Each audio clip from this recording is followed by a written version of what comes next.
You're listening to the Future Tech Podcast with Richard Jacobs. Future technologies such as artificial intelligence, stem cells, 3D printing, gene editing, Bitcoin, blockchain, the microbiome, quantum computing, virtual reality, and exploring space are much closer than you might think.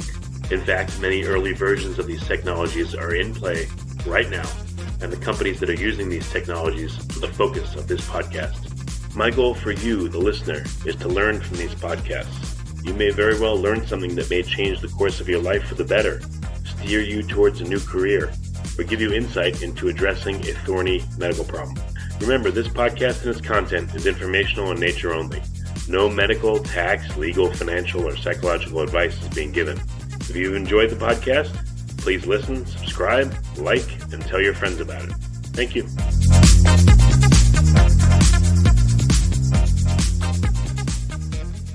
Hello, this is Richard Jacobs with the Future Tech Podcast. I have globe.Ezell, Vice President of Global Innovation Policy at the Information Technology and Innovation Foundation, called ITIF. And we're going to be talking about the U.S.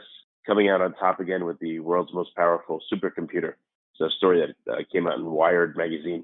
So, Stephen, thanks for coming. It's my pleasure. Yeah, so tell me, what's your involvement in the ITIF, and then we'll talk about the supercomputer arms race, I guess you can call it. Sure. So the Information Technology and Innovation Foundation, ITIF, is a Washington, D.C.-based nonprofit, nonpartisan science, technology, and economic policy think tank. We're actually ranked the number one science and technology policy think tank in the world by the University of Pennsylvania Global Go-To Think Tank Index in January of this year. And our mission is to advocate for public policies that drive innovation-based economic growth in the United States and our states and in countries around the world. So we work on a wide variety of technology and innovation policy issues, everything from tax and trade and talent to regulation and how government can support the evolution of innovation-based industries and technologies. And of course, within that, high-performance computing is an important focus because leadership in the world's most sophisticated, highest power computing systems is vital for a country's economic competitiveness, national security, and the ability to fulfill mission-oriented activities, whether predicting the weather or supporting looking for the discovery of new cures to cancers. That's what I was going to ask you, right? What's important about a supercomputer? Is it its computing power, or is it a symbol of what a country can do? So, high-performance computers are computing systems that, through a combination of processing capability and storage capacity, can rapidly solve difficult multivariate computational problems. So the new computer, the summit that the United States took back leadership from China, of the fastest computing system in the world, operates at a capacity of 200 petaflops. That's a 200 trillion floating point operations, or petaflops per second. And so why leadership in high-performance computing matters has a set of answers that are both on maybe you'd say the national security and kind of the economic competitiveness side of the equation. So first, from the national security perspective, the reason that supercomputers were actually kind of originally designed was to model what happens in nuclear explosions. So the original supercomputers were modeling the interactions of 8 billion distinct atoms on a fraction of a second by second basis to model what happened in nuclear explosion. And this was done after we put in place the nuclear test ban treaties. Interestingly enough, it was later found that a large share of the U.S. nuclear arsenal was non-functional because it had not been stored properly, and modeling done by supercomputers later on figured this out. So whether it comes to the nuclear arsenal, whether it comes to missile defense systems, or it comes to cybersecurity, the ability to massively process very complex, modeling and simulation activities is a vital component that high-performance computing brings to the table from a national security perspective. Equally, with regard to hurricane prediction, weather prediction, storm modeling, leadership in these systems matters, so that we have the best weather prediction. So there's a whole set of mission-oriented and clean energy and defense and security and cybersecurity and surveillance, et cetera. That matters greatly, why a country wants to have the most sophisticated high-performance computer systems. But equally, it matters on the commercial side, because HPC, high-performance computing, essentially represents a foundational technology that enables innovation, enables modeling and simulation of new products. And if nations are able to provide this kind of meta infrastructure for their companies, it can become a key differentiator in their ability to compete across the global economy. A good example of this is Goodyear, the tire maker. What's really powerful about these high-performance computers is that they can kind of model these extremely complex scenarios that you would never be able to kind of sit down and design through every element yourself up front. So what Goodyear used to do when they would make a tire is they would make a physical prototype. They would even take several months to make the prototype. They go out and they test it on the road for a few months and see how this tire reacted to different driving conditions, and then they'd get the feedback and they'd go redesign the tire. And essentially, this is like an 8 to 12 month process. But by using these very sophisticated computer systems, they can model how a tire design is going to work on the road with different depth, what have you, and do it all essentially on a computer in the laboratory. And so for Goodyear, what they found was that they were able to increase their time to market by 40% and cut their R&D costs by 50% in the development of a new tire. So essentially now accelerates their innovation cycle times and speed to market, so they can bring innovative tires much faster to the market, and that gives them a competitive advantage in the global economy. So then propagate that out across every industry, from aerospace, the design of aircraft, to identifying new molecular compounds as a basis for pharmaceuticals. Apply it in finance, for instance. So essentially, at a national economy level, the ability to have access to some of these computing capacity now becomes a key economic competitive differentiator. So how good are really fast computers at modeling all these phenomena?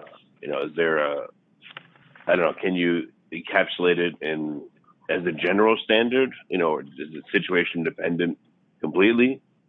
Well, so again, now what becomes interesting is this world we get into. So essentially, think about high performance computing as your processing power, right? It's a fast computer you can run analyses on, you can run models on, right? So now connect that to artificial intelligence, right? Which is a set of algorithms that are consuming data, are being trained on machine learning, are doing very iterative, very rapid kind of discovery processes to refine a model or a system. So a great example here is a new technology called algorithmic or generative design software. With algorithmic software, the designer of a product inputs the features, constraints, criteria that they'd like, and then the software goes in and runs through tens of thousands of possible designs for that product to come up with the optimal structure. So consider, for instance, aerospace companies like Boeing or Airbus. So when Boeing went to make the Dreamliner, the 787, they essentially found that they were able to need to just design 11 physical prototypes of the cambered wing they were developing, compared to they had to create 77 for the prior version of the 777, because they could do so much more with the modeling and simulation process. So essentially, Boeing got an 11-fold increase in speed of its design of the wings of this aircraft. Similarly, if you think about the bulwarks, the partitions on an airplane, Airbus used generative design techniques, and they said, okay, we want a partition, a bulwark that is 40% lighter, that's 50% stronger, that's fire resistant, right? And so they entered it into the software, and it spits out a design that actually looks like the bones of a bird, because long ago, kind of evolutionary biology figured out that's actually the optimal structure for varying weight. And so now this new partition that Airbus has deployed across an entire fleet of aircraft, it can save 405,000 tons of CO2 a year for an airline fleet, and that's the equivalent of taking 100,000 cars off the road. So what you see when you start to deploy these technologies is you're seeing numbers, to answer your question, 40% increase in efficiency, 25 to 40% increase in design speed and time to market. So the combination now of a whole set of advanced computing structures like AI, like quantum coming now, like high performance computing, are really going to substantially transform the competitive capacity of a wide range of industries that are able to avail themselves of these technological systems. At what level do you get a lot of these benefits? Does it have to be the supercomputer level that maybe only a government would own? Or, in general, is there a level of computing that's accessible to a lot of different companies or maybe people that would be able to do a lot of these new technologies? I guess there are a couple of points to make there. One reason that national leadership in these systems matters is because there is such complementarity and symbiosis between the design of the systems and the design of the software that's running on them to be able to answer these questions. So the kind of supercomputers work in cores, or a compilation of different computing cores that are massively parallel. So another good example was that researchers used high-performance computing to develop a model that simulated the function of a human heart down to the cellular level. So they built a system that essentially modeled every single cell within the human heart and how they interact with one another, how they react to new influences, external stimuli like drugs, pharmaceuticals enter into the system. And they essentially divided the heart tissue into a supercomputer's 1.5 billion cores. So the point here is that there is such a key relationship between a nation's ability to have access to the computing systems and also the designers and people writing the software to make effective use of those systems.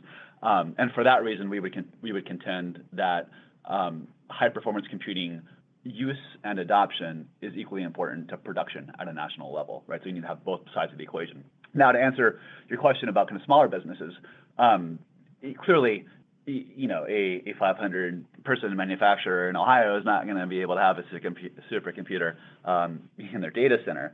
But it's nice when they have specific challenges they need to address, like trying to look at a computational fluid dynamic problem, that they have the ability to access a supercomputer for a particular job. And so there have been several initiatives. For instance, we have something called the Digital Manufacturing and Design Innovation Center in Chicago, Illinois. It's now called MXD. But that's kind of a shared national resource that SMEs can tap into, and they can turn to it to rent some time out on a supercomputer. Countries like Korea have made it a national platform that there's this kind of online system, kind of like cloud-based supercomputing that you can tap into and use that type of facility on a remote basis. So yes, creating pathways and mechanisms that smaller companies in an economy can have access to these technologies when needed is also a vital area of ensuring competitiveness in high-performance computing. When countries make these computers that push the limits, does that translate to better technology for all computers, or is it more of a standalone achievement that is just a point of pride and national prowess? Well, I think it's a little bit of both.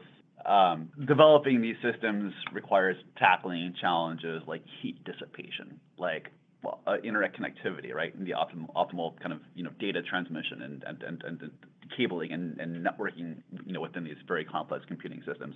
So there's no doubt that there's spillover effects that are learned and kind of push forward the frontier of the technology that ultimately will find expression and commercialization. Actually, one of the very interesting things about the supercomputing is that it has turned out to play a very impactful role in trying to elongate Moore's law. Of course, Moore's law being the notion that the number of transistors or chips you can fit on a transistor doubles every 18 months, right?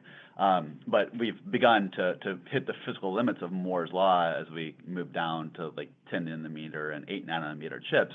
And so now kind of chips are three-dimensional in design. So you have to use kind of complex geometries to pack more processors onto a chip, right? And actually, the capacity of supercomputing to model these new designs for your basic CMOS chipset has actually been a key differentiator. So I guess in a number of avenues or pathways, you are seeing spillover effects from pushing forward the frontier of supercomputing. So what's the fastest computer in the world right now? And is there, I don't know, are we close to hitting a level that will unlock the ability to solve particular problems? So the fastest one now, as I understand, is the Summit at the Department of Energy's Oak Ridge Lab in Tennessee. That surpassed China's Titan for the fastest computer. And right now we're at 200 petaflops. I'm sorry, the Summit surpassed the American Titan as the fastest U.S. computer, whereas the fastest Chinese computer before had been the Tihani 2, which was the one that Summit passed as the fastest overall supercomputer in the world. So we're at about 200 petaflops now. Now, globally, the race is on to get to exascale supercomputing. And exascale would be a supercomputer capable of 100 petaflops of processing power. And that is the equivalent of 1 billion floating point operations per second, if that can be realized. A number of nations, Japan, Korea, European Union, United States, China, are investing to get first to exascale computing. From what I understand today, the 2022 to 2024 timeframe is where that hurdle might be reached. And yeah, I mean, the sets of applications that one would be able to run on an even faster computer, especially in a world of artificial intelligence and even quantum computing applications, would potentially open tremendous new doors, especially in areas for the life sciences, where you're modeling chemical and biological interactions in the human body, propulsion, space travel, any number of applications that an exascale computer could sufficiently or really to tremendously unlock. Right, so there's no magical level that if we get to that, we may be able to solve very different problems than we can solve right now. If not, it's okay. I just wonder. Yeah, no. There's some goal that everyone says, if we can get to this level, we think it's going to be a huge game changer. One, and listen, I don't think the answer is. There's a set of questions that we would not possibly be able to answer at a 500 petaflop level, that once we get to the exascale level, that only at that point would we be able to apply the HPC system to answer it. I don't think it quite works like that. Yes, when we get to an exascale system, we'll be able probably to answer more accurately, more quickly, run more models to get to the more optimal answer. But I don't think the question set that can be applied or posed to supercomputing isn't necessarily can't be done at 500 petaflops as opposed to exascale. It'd certainly be better done with a more sophisticated system. One of the big applications here, of course, is going to be climate change. The number of factors that go into even just weather prediction, but let alone long-term climate change modeling, is going to be a key potential application area for far more sophisticated computing systems. All right, and then I don't know, have governments noticed that having the fastest computer in the world changes the dynamic of how they're treated on the world stage? Or, is it really that important, or is it just kind of, again, a point of pride to have the fastest? Certainly, it's a national talking point. It's a national point of pride. But as I said, it does have very real significance and implications for every domain of national security, economic competitiveness, and kind of social welfare. I think on the national security side. One of the other key applications of supercomputing is for cyber intrusion detection, and this is obviously a vital concern of all countries. We're getting to a point now of even some applications of quantum computing for quantum tunneling, for the ability to transmit information in a way that the effort to hack the system would be immediately recognizable. So on a whole set of domains around defense applications, high-performance computing leadership matters completely and absolutely. And it's not just a point of national pride, but it's a point of national security. And then, business is about, innovating more quickly, innovating more cost efficiently, designing better products, getting to market faster, being able to differentiate yourself in the global economy.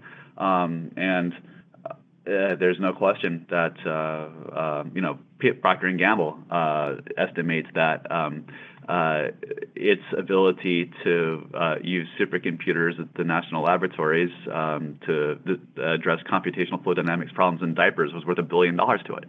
That's just one concrete industrial example of a company that found tremendous value and innovation and economic potential from tapping into HPC. So it is a point of national pride, but it's also a point of national competitiveness and technological leadership. And that's why we wrote, I should mention, a report in 2016 called The Vital Importance of High-Performance Computing to U.S. Competitiveness, where we kind of walk through many of these examples. We also point out that all of our major competitors are investing hundreds of millions to the billions. South Korea has got a national supercomputing strategy. India's got a national supercomputing mission. European Union's got Exonest. Japan's got a flagship 2020 program. All these programs are hundreds of millions of dollars in investments to develop computing systems in their countries that play important roles in supporting economic competitiveness and national security. So it's a serious enterprise. What's the reality of quantum computing? Is it is it here? Is it feasible? And is it really going to make a whole new class of computers that are a lot faster, orders of magnitude faster than what's out there? Yes. Quantum computing is here today. For instance, there's a company in Vancouver that has already developed a 2,000 qubit quantum computer that uses a process called quantum annealing that is very effective at solving kind of high-low optimization problems, so useful in kind of a number of financial applications, logistics, route design. IBM now offers even cloud-based quantum computing. They have you can go online and upload your query to a 50 qubit quantum computer. Bristlecone, Google are also working on kind of 100 qubit quantum computers. The companies popping up now in Australia and China and Germany. So yes, there are commercially available quantum computers on the market today. What is going to be fascinating about quantum computers is they'll offer even far more massively parallel computational power than high-performance computers because they essentially will work in a different design that taps into principles of parallelism and asymmetry, going back to Werner Heisenberg and the start of quantum physics. So essentially, it leverages the fact that an electron can be at different points in time around an atom, and if you can probability design that, then essentially a quantum computer can hold, instead of just holding a 0 in one state, it can hold either a 0, a 1, and or a 1. So it's kind of almost infinitely more capable of the handling parallel of the computation simultaneously. Some of the applications of quantum computing potentially will be staggering. They have the potential to be extremely sensitive. And an application that I've read is already in existence is that the United Kingdom has deployed quantum technologies in such a way that it can detect the quantum signature of a submarine operating underwater. So in theory, quantum gravimeters can instantaneously identify the location of every submarine in the world. China claims that it has deployed a radar system that uses quantum principles, quantum computing, that can detect stealth aircraft. I'm not quite sure they've nationally deployed it, but they claim that they have that capacity. China has a 2,000-kilometer quantum computing tunnel between Beijing and Shanghai, where they transmit kind of official government correspondence in a secure way, as I understand, through this quantum tunnel. And so, as I mentioned earlier, what's interesting, your listeners are probably familiar with Heisenberg's cat, and the whole point of the Schrodinger's cat. Is it alive or dead? Excuse me. Yeah, Schrodinger's cat, based upon the Heisenberg uncertainty principle. Excuse me. But that being that, the act of observation kind of reveals the position of the electron was the central point of, and then the point about Schrodinger's cat is the cat alive or dead? Well, it depends on when you look at it. But essentially, because of the act of observation forcing that electron to disclose its location and spin, that same technique can be applied in principle, that you could have a communication system that would be unhackable, or at least that the effort to penetrate the system would instantaneously reveal the act of intrusion, and so you'd be automatically able to detect in any effort to hack into a system. So what quantum computing could, in theory, give us the ability to do is to hack many of the existing security protocols we have today, kind of based on 24-bit encryption. So we'd have the ability to decrypt most encryption systems today, and simultaneously create a whole new architecture of one that couldn't be hacked. So from a national defense perspective, quantum computing will have tremendous applications, as it will from the commercial side, with the ability to handle extremely complex multivariate computational problems in real time. Well, very good. Anything that's coming in the near future that, again, you're super excited about it? Is it, quantum computing in general? Is it, again, quantum secure systems? What, I don't know, anything special that you haven't spoken about? Well, I think one thing to mention is it's encouraging that the United States has gotten serious about developing a national quantum computing strategy.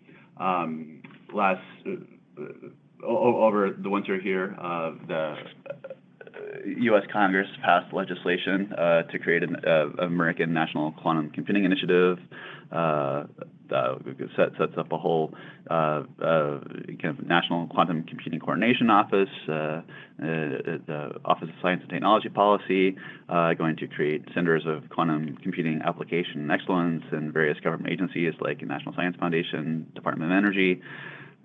Increase available funding for PhDs studying these fields of computer science, like AI, like quantum computing, this mirrors what other nations have done. Canada, United Kingdom, European Union all have kind of national quantum computing strategies and initiatives. And it's important that with this action, the United States has taken a concerted step to align government and agencies and industry towards ensuring that we're making the requisite research investments and training the next generation of scientists, engineers, and creating structures to collaborate with industry to design and develop and deploy these technological systems. Well, very good. Steve, what's the best way for people to find out more about, supercomputers and ITIF? The best way to find out more about the Information Technology and Innovation Foundation is to visit our website, www.itif.org. All of our research and publications are available online at that website. It includes reports that we've written, as I mentioned, the vital importance of high-performance computing. We got several presentations and short papers on the website there as well about quantum computing applications, as well as a primer on the types of policies countries have implemented to launch quantum computing initiatives. So that's a nice set of resources. The Economist did a recent technology quarterly on quantum computing. As you may know, they do deep dives into different types of technology every quarter. That's a wonderful resource. A lot of good articles on commercial and defense applications. Wired has a nice piece as well out recently on the current state of quantum computing. So those would be two immediate resources to direct your listeners to find out more information about this really wild and intriguing new computing architecture.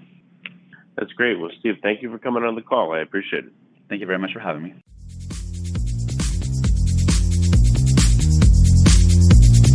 You're listening to the Future Tech Podcast with Richard Jacobs. Future technologies such as artificial intelligence, stem cells, 3D printing, gene editing, Bitcoin, blockchain, the microbiome, quantum computing, virtual reality, and exploring space are much closer than you might think. In fact, many early versions of these technologies are in play right now, and the companies that are using these technologies are the focus of this podcast. My goal for you, the listener, is to learn from these podcasts. You may very well learn something that may change the course of your life for the better, steer you towards a new career, or give you insight into addressing a thorny medical problem. Remember, this podcast and its content is informational in nature only. No medical, tax, legal, financial, or psychological advice is being given. If you've enjoyed the podcast, please listen, subscribe, like, and tell your friends about it. Thank you.